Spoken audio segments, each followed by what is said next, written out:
Hi everyone, it's the Gary Neville podcast live from Old Trafford, which is emptying now gradually after what became, in the second half certainly, Gary, a very watchable game between Manchester United and Arsenal, which was drawn. What did you make of it? Yeah, the first half was a really strange game where United didn't offer anything and then go in at half-time 1-0 up and score the goal. Interesting how United scored in the first half and I think their performance was better in the second, and Arsenal scored in the second half and their performance was better in the first. Some of the old sort of patterns of problems for these two teams appeared on the day. I think we saw that United in the first half looked really void of confidence, didn't they? They just looked like they were waiting to get beat, but the team that were playing against them couldn't really create anything. They're recycling it really well. Some of the passing from the back and through midfield to the edge of the United box was decent, but they came up against the United team that was sort of quite well organised in that 5-4-1, and they couldn't get through it. Arsenal didn't have the innovation, they didn't have the sort of one-on-one ability in wide areas, and they didn't also have, I think, a centre-forward who can make the runs alongside Manchester United centre-backs who had that sort of killer eye for goal, and Marino's doing a good job up there, sort of filling in. But it hit home in the first half, particularly when Arsenal had 70% of the ball. United didn't really attack at all until well into injury time in the first half. What a problem Arsenal have and why they're so far behind Liverpool, and it's cost them a Premier League title. We'll get back to Gary in just a quick second, but remember, if you like this video, please like, share and subscribe, and don't forget to click the notification button so that you know when the next Big D video hits. And also, as always, you know what to do. If something is bubbling up inside of you that you need to express, please put it in the comments. The Big D reads all of the comments and he looks forward to seeing or reading, in this instance, what is on your mind. Anyway, in this clip, it's from the Gary Neville podcast, and he's going to be breaking down Manchester United's performance against Arsenal in the Premier League. And it's actually quite a nice, optimistic breakdown for once. So, I'll let you have a little look what Gary's got to say, and then stick around for after the clip, because the Big D will be giving his analysis on what Gary had to say, and also my thoughts on the match itself, which I was at in person in the Stretford End. Here's Gary. We'll tidy up the rest of the top of the table, Liverpool, Forest and City afterwards, but perhaps we should deal with Manchester United first. Was there something there to encourage you today? A little bit. I mean, I'd like to touch on the Manchester United goal. Of course, on the wall. Yeah. I mean, because it's strange, really. I mean, Arsenal are quite a wise team, and they're usually cute. And I just thought they got. I mean, look, at the end of the day, the referees pushed them back too far, which is a mistake. But ordinarily, you would start to sense you're too far away, and you start to creep forward, and they didn't do that. And it ends up that Bruno Fernandes has that ability to play it over the wall. So I think that's something that needs mentioning. Coming on to United. They don't like playing here at the moment. This is it's a struggle for them. There's just a sort of weight on their shoulders that exists that means that they find it difficult. But they can in moments when they get a goal, all of a sudden just rise. And you saw that. Second half, I thought they played some decent stuff. I mean, they're obviously still up against it at times with Arsenal, but they created some big moments. There's some big chances out there for United. Raya made some great saves. Højlund, again, demonstrates why he's just not quite sharp enough in front of goal. I think he could have got the shot away quicker when Declan Rice tackles him. His touch could have been a little bit to the left. But I think Ruben Amorim will be really happy with the second half. I'm just looking here at expected goals that we're looking at on your sheet. United have got higher expected goals than Arsenal in that game. And that doesn't surprise me, because I think some of the chances that United had in the second half were big. I thought that was a good second half for United. I mean, they didn't score in the second half, but I thought the performance was so much better. I think United fans can live with that. If they're defending deep, but then there's still a threat going forward, that isn't a problem. I think the first half is a problem when you're defending deep and you offer nothing. I mean, the first shot on goal was Bruno's free kick. It was a great free kick. But, yeah, I think the second half was a lot better. I think Ruben Amorim, after this last, it could have gone really badly wrong for him this week. You think about after Fulham last week and going out of the FA Cup, you could see that maybe if they get beat in Sociedad and then obviously come here and get beat, it would have been a real dampener coming into the next game at Old Trafford next Thursday against Real Sociedad, which is the return leg. But actually, I think they'll feel a little bit more confident leaving the stadium tonight, the United players. What could have been a difficult few days, actually I think has been a decent few days for them. And, we've got to remain calm, because there were still elements of that performance which were well short.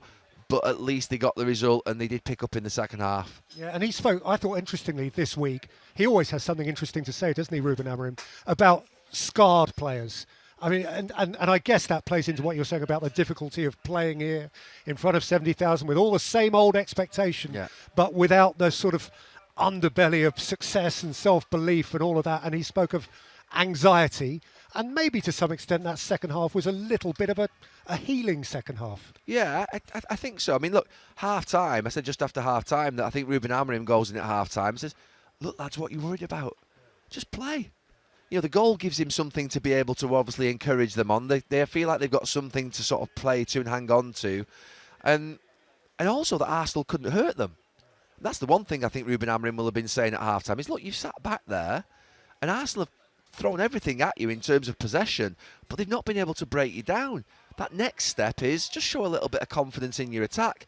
And I thought through Garnacho and I think through Bruno Fernandes, I think Xerxes as well, there were moments in that second half where I thought that they could sort of build on a little bit in terms of confidence. But you're absolutely right. They are void of confidence, and this place is huge. I mean, the stadium's big. It's the biggest stadium in the country when it comes to, obviously, Premier League and league football. And it's an expectant crowd, and the microscope is on you all the time. You can't get away from it. But that's why they signed here. That's what they wanted. You know, that's the glory that comes with scoring the winner and the celebrations and the obviously healthy pay packet as well. So you can't have it always. You need to be able to make sure that the sort of negative will come if you don't perform. But I actually thought in the second half there was some decent stuff. I thought the back five stuck at the task. I thought Casemiro actually had one of his better games in central midfield with Bruno Fernandes.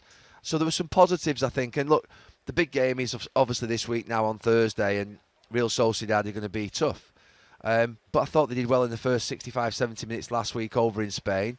And there's something to build on. And can they finish the season stronger and have a run in the Europa League? That's going to sort of make or break Ruben Amorim's end to the season, and whether he can end the season well and go into next season with a little bit more confidence. But yeah, it wasn't a bad day for United. I thought it was a worse day for Arsenal. And it's really nice to see Gary Neville be a little bit positive and look on the bright side with Manchester United, because things aren't as bad as what you would make out. And the thing is, the good thing about the situation with Man United now, because, I mean, it is dire, to be fair, it is dire, but it is an easy fix, because at least now Manchester United know what they need to do to fix the team. They know now. They know. They've got a blueprint in place in terms of, you know, how they want to play because of Ruben Amorim. So now they can build a squad around that. They know that there's been too many players in that team who have just been a bit lazy. So they know that they need to get hard-working players in. And also that they know that the recruitment has been poor. So they know that they need to make sure that they improve that. And they also know that they have overspent on players. So they know to make sure they don't overspend as well. And that comes from having a footballing project in place. And that's what Manchester United have got now. They've got the right professionals, some of them best in class as well. Omar Barada was a key figure in helping Man City dominate for as long as he was there. So if he can bring a little bit of that magic dust to Manchester United, especially from a business point of view, a footballing business point of view that is, then, you know, that's always a net positive for Manchester United. So, yeah, I mean, tactically we were quite solid at the game yesterday. It was a boring match. I must admit. But we were solid. We worked hard, but we just didn't have any cutting edge. And that's the next thing that needs fixed at Manchester United. You put two attacking players in that Man United team, a number 9 who can score goals, and someone that can, you know, goal-scoring attacking midfielder, for instance. Then all of a sudden that team looks dangerous. Now, if that team looks dangerous, then the rest of the team will gain confidence, and also whoever we're playing, starts to get a little bit worried because they know that we're dangerous, so they need to sort of inhibit themselves a little bit, and then it becomes an interesting dynamic. Then Manchester United become a team that can potentially win games. There were 2 good goals yesterday. I was right behind the goal in the second. Well, I was right behind the goal in the Stretford end. So Declan Rice's goal, I don't know how that went in. 1 minute he takes a shot. I didn't actually see the shot until it was in the back of the net because it went through about 3 players. It was insane. I mean, I think there was a little bit of luck towards that one, to be fair. Bruno's free kick was absolutely fantastic. In fact, the Big D missed Bruno's free kick because he left a seat on 42 minutes to go for a pee and get a hot dog because he was starving. And then he watched it on the concourse. So missed that one. You couldn't make it up. It was a boring game. And I was hungry and I couldn't take it anymore. And what happened? Sod's Law. The Big D missed the best thing of the half. But yeah, United could have won. I think both teams could have won that, no problem. They both had 2 big chances towards the end of the match when it did open up a little bit. And, unfortunately, Manchester United didn't get theirs, and fortunately, Arsenal didn't get theirs as well. In terms of individual performances, I wouldn't necessarily say that anyone really stuck out. Everyone just worked hard and got stuck in and remained compact. There wasn't anyone that the Big D was particularly impressed with. As I say, it was just kind of a boring game, really. So don't really have anything to say on that front. But yeah, I mean, the fact that we looked a little bit more compact, a little bit more organised, we were working hard, and we got a result against Arsenal. That's something it's something to build on, really, and that'll add to our confidence going into the Sociedad game on Thursday.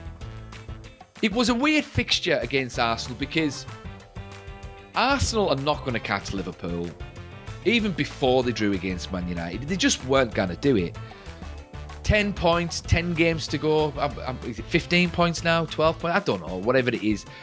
Liverpool are just not going to lose enough games, and Arsenal are just not going to win enough games in the final 10 games for Arsenal to catch Liverpool. So they didn't really have anything to play for, really. And Man United, I mean, we're not exactly going to get any Champions League places. We're not challenging for the title. We're not going to get relegated. So it was just a weird game where 2 teams were just turning up to have a kickabout. That's what it felt like. So it didn't really have an edge to it as it has done in the past. But it was a good day out nonetheless. But on Thursday, that's the one that Man United have got one eye on. For sure. So maybe that's why they were resting Rasmus Højlund as well. Because I was surprised that Rasmus Højlund didn't play yesterday. And as I say, a draw against Arsenal is good for the confidence to roll into the Europa League game at the weekend. On Thursday. Oh, sorry, there was one player that did stand out. Aiden Heaven. When Aiden Heaven came on, he looked really good. He looked really composed. He got stuck in. He's a big boy as well. And, his performance defied his age. So he's certainly one to watch for the future. Probably helped that he was playing against his former club as well. So he probably knows a thing or two about who he was up against. But yeah, I'm really looking forward to seeing how he develops moving forward at Manchester United. But anyway, what do you guys think? What did you think of the game yesterday? Did you think there was some, positivity there? Did you enjoy Bruno's free kick? Thoughts in the comments, and the Big D will see you in the next one.